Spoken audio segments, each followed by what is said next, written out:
All right, I'd like to welcome up Peter Milne Greiner.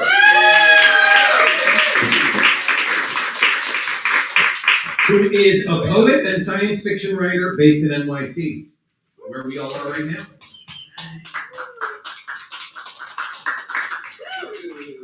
Hello, everyone. I just need to very quickly set up a few things. Props. It's not science fiction without special effects, despite what you may have heard. Oh. That was a scare, but I think we're good. Right? Lady. It's broken, I'm sorry. Oh, well. Just don't put your Just full don't weight kick on it. it. Just don't kick it. Okay, hello everyone. Thank you so much for having me. I'm going to read a poem that is closely related to the one in the issue, but better suited for right now. It's about the hurricane season, which is upon us. Brimstone and flood basalt are not the same thing. Counterintuition and cold fusion are not the same thing. Jules Verne and Bram Stoker are not out here calling every islet a micronation, every ocean exposition, every albatross a pteranodon, but I am. Illegibility. History of weather modification after the hail cannon. Project Cold Wand. America's war against fog. Project Cirrus.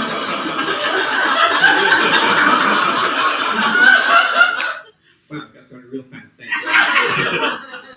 Project Cirrus. Dump dry ice into a hurricane. Project Storm Fury. Cloud seed a hurricane with silver iodide on the East Coast. Operation Popeye.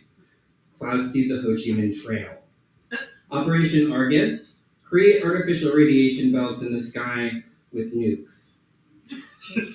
Our weather station on the rocks is encrusted with solar panels, and the solar panels are encrusted with guano.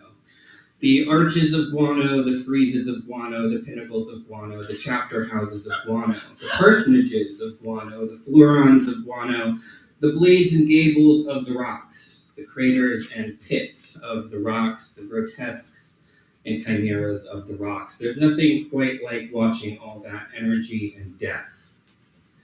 Black, blue-green algae on the rocks is called mucus of the threshold by some resident biologists. Nothing surrounds us and holds us quite like an exclusive economic zone. Trade all the gutters of Byzantium for all the gutters of purgatory, and what's left of these are emptying here all day long and all night long at St. Peter and St. Paul's Rocks in the South Atlantic. After the spring session, summer cyclogeneses. When I think about paths, I don't want to think about complexity and tools, process or elimination.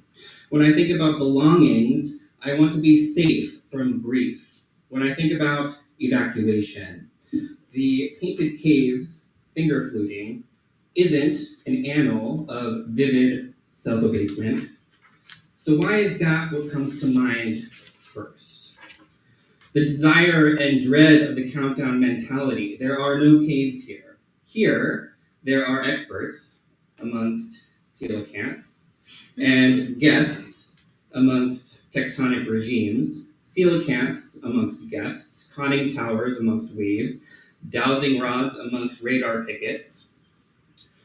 Illegibility. The Atlantic meridional overturning circulation is one of those hypercurrents it is worried could collapse.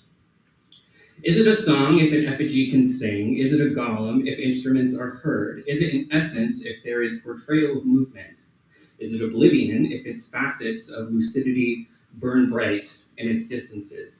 Not every stranger is a coy telepath, and not every rupture summons the Army Corps of Engineers. With my colleague, whose nickname at the Rocks is Franz Mesmer, I have come to the biologist's sound bath to soothe our shared and placid paranoias. It can be felt in the amygdala. a baby of UFO, and a king cake of radar. During the Cold War, I promised to stop doing this,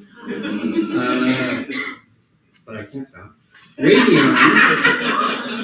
Raytheon built 2 radar pyramids called Cave Paws to protect America from sea-launched ballistic missiles. And the pyramids, one in California and one in Cape Cod, worked together to bathe their ranges with beautiful wavefronts. And if you were a missile, the pyramids would find you and you would be neutralized.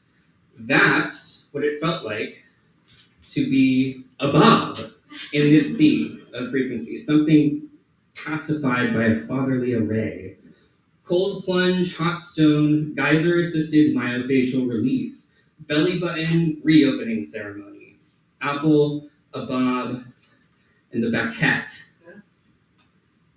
Actual electric eel communion. Even now, I yearn for an abyss of August whose refuge is irreversible, Franz complains. Yes, the trap has its heart set on exile, and innocence is the oldest surceau in the book of vulgarity, the surest sucker in the book of animal magnetism.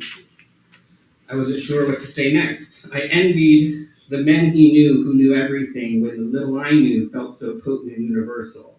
Is there wise envy, erudite envy that can speak over knowledge, that can be knowledge, that can be colossal, that can connect some and isolate others? Is there an envy whose overclone could smother their libraries and bait their decoys, pollute their oeuvres, lure them away from any except me who is vulnerable? Is there a pearl of one's flame, a grail of one's silk, a scroll of one's frost, a spine of one's braid, a stripe of one's void, a whale of one's refuge? Communion in any of these? First you love whales, then you chase them in a boat for $50. There's nothing you behold of them that is enough. You must be swallowed by the whale. You must build a life of poverty in its cavern and be digested. Be a candlelit skull in its catacombs.